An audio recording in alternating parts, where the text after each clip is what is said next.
In this next series of videos, we're going to explore how you use scripting in Unity. And you can see that I've just got a scene set up with a simple plane and a cube on the plane.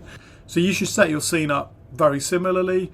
And the first thing really to do is to make a new folder for your scripts, which I'm going to call scripts with a capital S.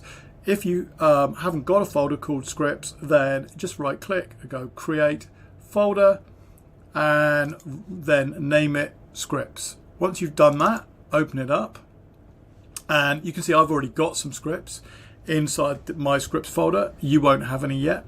So let's make a script straight away. I'll right click and go create C# script, and this should open up Visual Studio Code, which should immediately generate a blank template script for you. Before you do that, you need to give your script a name. So I recommend calling your script something very descriptive. Don't use spaces, and use the system where each word of the name of your script is capitalized. So I'm going to call this Intro to Scripting. You can call it whatever you like. Hit return once I've named my script, and then it should open up in Visual Studio Code.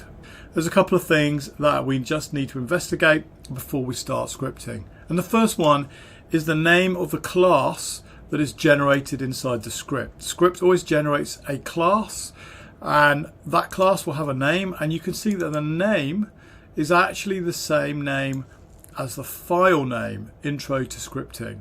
And it doesn't matter what that name is, as long as they match. If you change the name of the file, or you change the name of the class, but not each other, you'll find that your script will break and it won't run.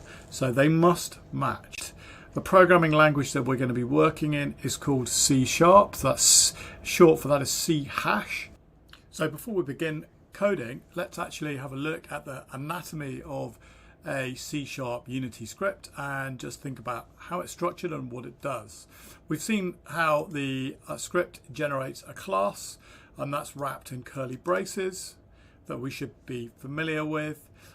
It also generates by default two functions, and in C#, the keyword for function is void. So void start and void update are both functions.